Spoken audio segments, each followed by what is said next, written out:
Hey folks, this is Ricky Warwick from Black Star Riders, and you're watching the wonderful Underkill TV.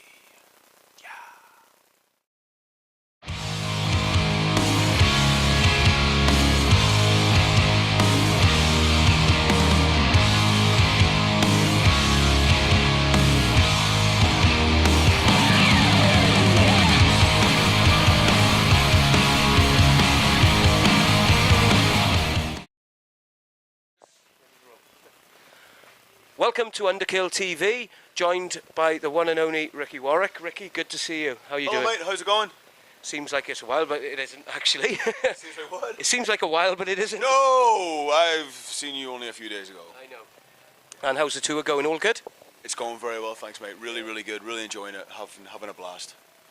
And is there, it's a good bill. I mean, obviously you had the Moretz last time I seen you. You've got Backyard Babies now, so it is a good lineup for every sort of paying customer. Yeah, we're both, we're all fans of both bands. They're all friends of ours, which is great as well, which always helps. Gun, obviously, fantastic band, been around a long time. The Almighty, my old band, we did our first ever tour with Gun back in the day. So I've known those guys, over 25 years. Backyard Babies, been mates with those guys for a long time as well. It's always nice to bring your friends on the road, and it's even better when they play in, kick-ass bands as well. So I think it's a great bill. I think it's great value for money, and everybody's really enjoying the shows. Yeah, so one thing I wanted to ask, you must be sort of really blown away by the success of Heavy Fire. I mean, charting so high as well, it must be a real humbling third album in, and it's like you're finding new boundaries with it still. I think it's been great. I think the support, like I said, we've had from everybody out there has been phenomenal. The support we've had from the radio, BBC Radio 2 making Testify single of the week has been incredible for us. It's still nice, it's the people say the charts don't mean anything. Well, of course they do. It's appreciation for the hard work you put in making the album, and to get a top 10 album, it's just wonderful, and we were very thrilled by that. No, we're very happy. We work very hard on the record, and we work very hard as a band. But like I said, we're nothing without the people out there. Yeah. One thing that you notice more and more on the third album is the songwriting chemistry that's developing between yourself, Damon, and everybody's. It's sort of really like a well-oiled machine coming together. Yeah, it's just familiarity, being together for 5 years now. Everybody's really got a good understanding of each individual. So we come together as a collective. It really works. The chemistry we have is great. The vibe that we have when we write together is really good, and it's all positive stuff. It's really easy being in this band. It's not difficult at all. And what's the plans for the summer for you guys? It's all Black Star Riders. Well, you in particular. There's nothing solo. It's all Black Star Riders for the foreseeable future. Yeah, it's all Black Star Riders for the foreseeable future. We got a bunch of festivals. We're going over to Germany. We're doing some shows with Foreigner over there. We got Sweden Rock. We got Rambling Man in the UK. We're on 15 festivals across Europe this summer. Then we're looking maybe going to Japan. Just touring, just promoting the album as much as we can, and we'll get to the end of the year and see where we're at. Take a look at things then. And what's with the set you've got now? What's your sort of your favourite tracks to play live off the new album then? And in the set you've got now, because I mean it's a Black Star Riders show now. I mean the days of talking about Thin Lizzy, did I say it? As great as that is, sure, yeah.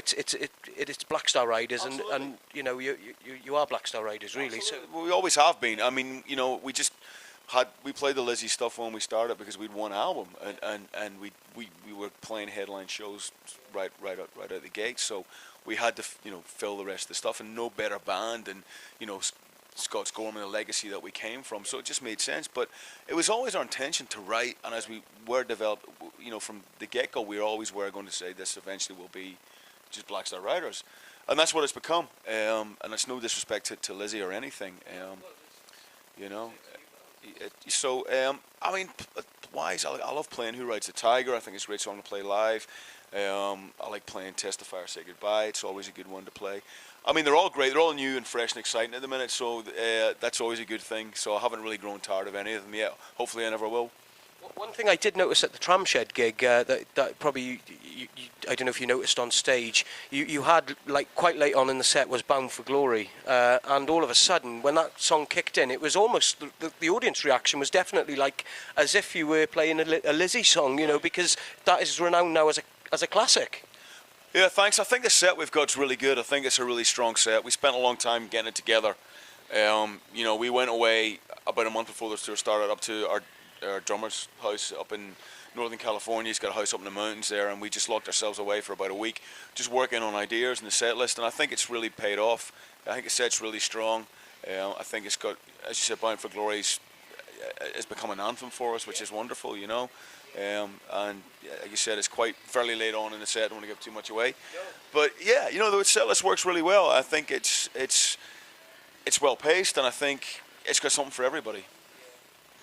And obviously, those that want to check the band out as well, you know, usual places, Twitter, Facebook, all the social media. Obviously, keep yourself, you're on Twitter yourself and Facebook, people can follow you on that as well, you know. So if you want to check out any of your solo stuff as well, they can go to that as well. Is that right, yeah? Yeah, everything, any social media sites that you can think of, we will have a presence on there. Facebook, Twitter, Instagram, even the .com site. You get all the information about the band, individual members, what everybody's up to, all that kind of stuff, tour dates, all merchandise. It's all there. I mean, it is good for a lot of the people, the generation, because that is the way we are. I mean, it's good for especially the band, people who follow yourself on Twitter and Facebook, etc., because you're always quite interactive with your audience on there. I mean, I'd speak on behalf of yourself and the whole band are as well, pretty much, you know, on Twitter and everything. You know, some of us more so than others in the band. You know, look, you're not going to find Scott Gorham, you know, being on Facebook and answering stuff, because he's Scott Gorham. He's from that generation, and you know, he's Scott Gorham, you know. But myself and Damon Johnson are pretty active, as is Robert as well. Listen, I mean, I can't stress enough the importance of the people out there, and you know, it's great to interact with them and see what they think and what they want, and what they like and what they don't like, and it gives us an idea as well of what we should be doing too, you know. And that's what it's all about in 2017, you know. It seems mad 2017 was saying this. I mean, Ricky, I mean, going back to probably 2003, 2002, 2003, I remember when I saw you in the States in Vegas playing with Def Leppard. Yeah, and I thought it was old, yeah. But I mean, I bet in your wildest dreams you could never possibly have imagined the whirlwind that's happened in the last sort of 15 years, really. It's been, I mean, the last 15 years have been incredible. They've been really, really good to me from doing the first solo album, you know, Tattoos and Alibis, and how it was connected, obviously, with doing it with Joe, and then Scott playing on it, to, you know, fast forward 15 years to where we are today. I've been very blessed, but, you know, I work very hard at it. I put as much energy as I can into it. I never take nothing for granted, you know, and you know, I'm very blessed to be able to do what I do, and you know, like I said, the last 15 years have been great to me. I mean, the almighty years were great to me as well. It's called 2 or 3 years in the middle of that weren't so great to me, but that was my fault, nobody else's, and luckily I came out of that the other side, you know. One thing I wanted to ask you, Ricky, I mean, with the success you've had in recent years, what advice would you give to any sort of young up-and-coming bands? I mean, I'm going off, you always play every gig, whether it be, you know, to 100, 200 people with an acoustic guitar, or to 2,000-3,000 people with Black Star Riders, or like to 50,000 people at a festival. You treat each gig with the same approach. I mean, what's I mean, you got to play every gig like it's your last gig, because it might be. You just don't know, and I think you've got to go into it with that philosophy. You got to play from the heart. You got to play from the soul.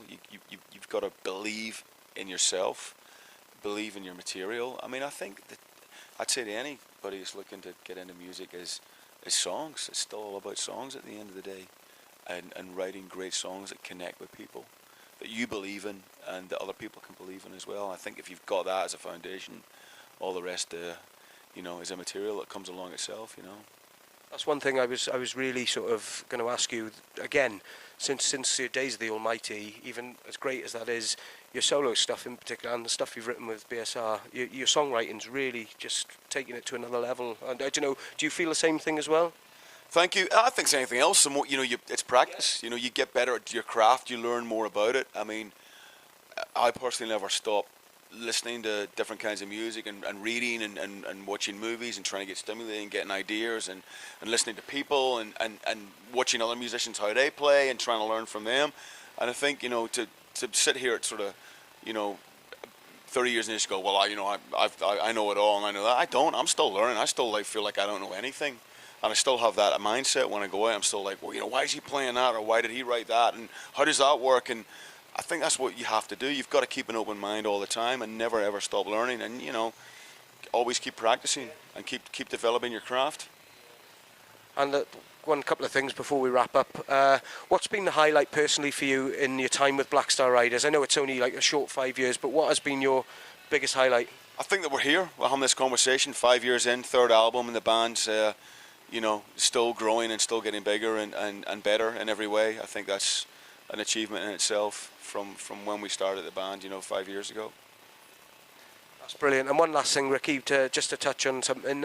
Any message for the fans that have supported you, perhaps from even like the Almighty days through your solo days, and even now in Black Star Riders? Any message to the fans? Thank you. I'm looking at the camera, I got my glasses on, it's all blurry. I'm like, what? Listen, I mean, it's very, very simple. I can't say this enough. It's easy for me to make it rock, but you guys make it roll, and that's the most important part of all this. You're the vital ingredient in all this, and without you guys, there'd be nothing. You'd be sitting here talking to Alistair would be talking to an empty seat. That's brilliant, Ricky. I know you're going to be hitting the stage pretty soon now, and I know you've got some preparations to do. Once again, it's always great to catch up with you, and we wish you all the best for the rest of 2017, and hopefully even 2018 maybe we can have you back, perhaps to talk to maybe yourself and Damon, or maybe you might be doing a solo album. Yeah, who knows what the future has. Ricky, it's always a pleasure. This is Alistair from Underkill TV signing out with the one and only Ricky Warwick. Ricky, thank you so much. Thanks, buddy.